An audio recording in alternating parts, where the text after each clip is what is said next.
Most of what you've been seeing is not the direct effect of tariffs affecting markets. The director of economics at Yale's Budget Lab says what's roiling U.S. markets right now and likely dinging your 401k retirement fund is something much harder to get a handle on. It's the uncertainty of where tariffs will end up, the fact that businesses and consumers don't know. Uncertainty can be powerful and costly. The U.S. financial market has shed $6.5 trillion since a record high in February, according to a senior index analyst at S&P Dow Jones Indices. Daily trading sessions tanking or soaring, hinging on every word from the president, like these this afternoon as he hosted the Prime Minister of Norway. They had a meeting this morning, so I can't tell you. It doesn't matter who they is.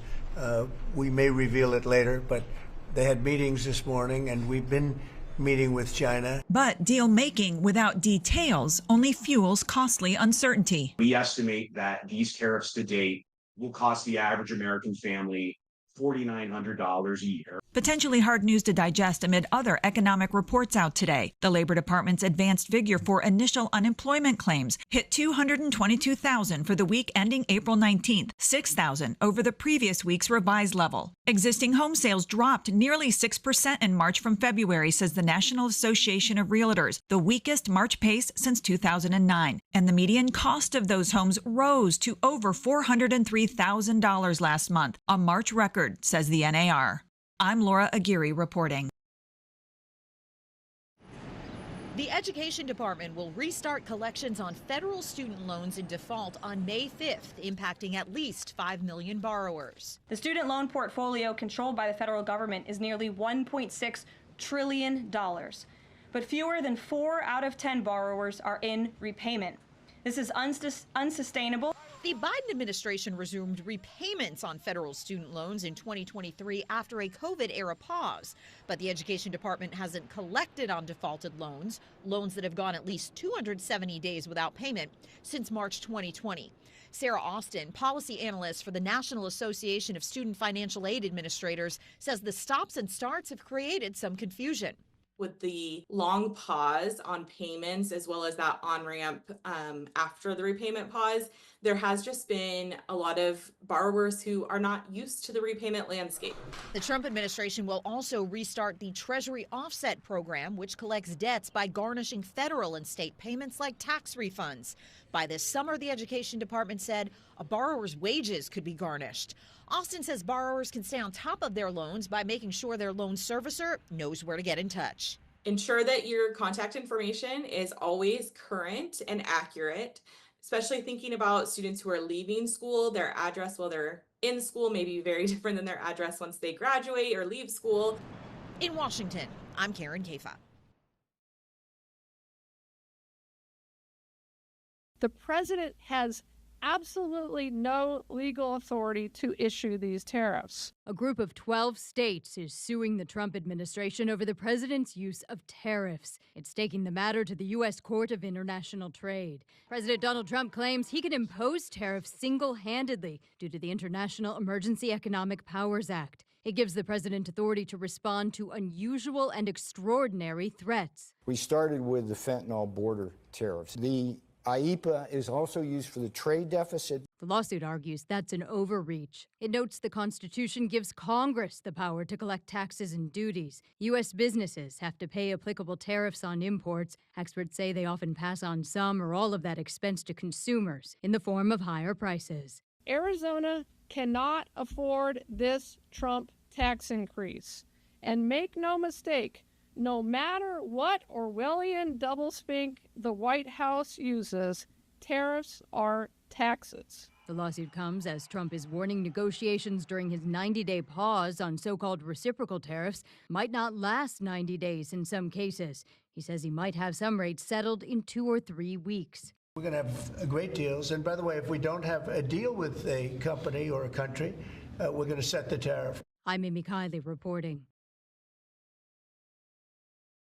The president and the administration are setting the stage for a deal with China. President Donald Trump is softening two of his most contentious economic positions, but a new report shows it might be too little too late. He says the tariff on many Chinese imports eventually won't be, quote, anywhere near the current level. It's 145% after his repeated hikes. I'm not going to say, oh, I'm going to play hardball with China. I'm going to play hardball with you, President Xi. No.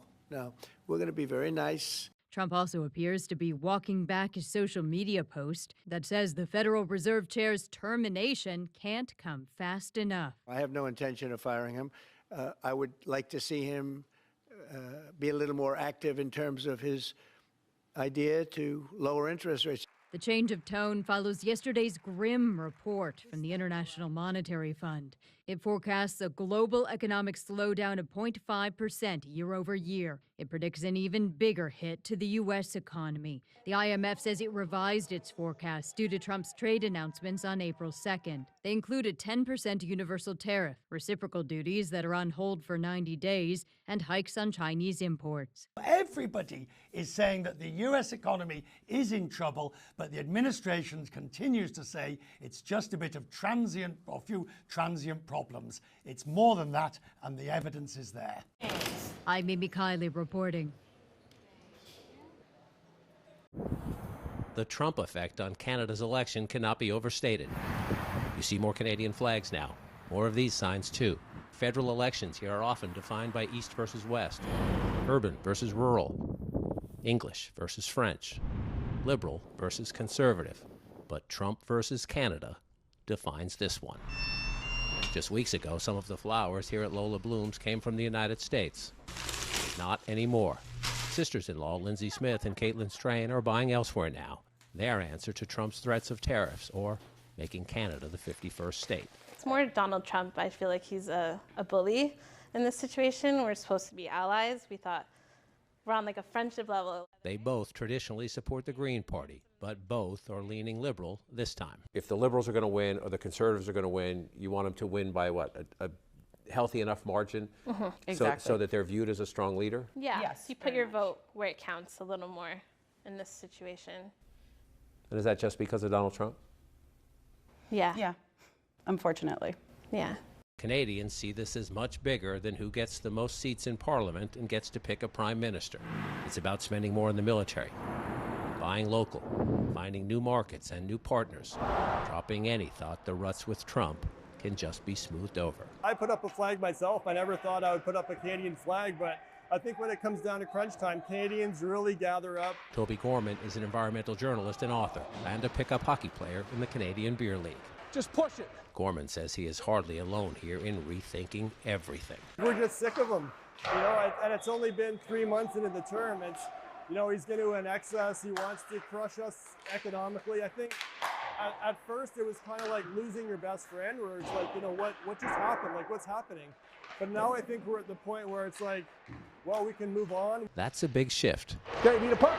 This election defined by the belief Canada and the United States are suddenly more rivals than neighbors.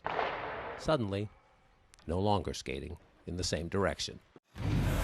Back at the beginning of the year, conservatives held a giant 25-point advantage, and they said this race should be about the cost of living and about ending nearly a decade of liberals in power.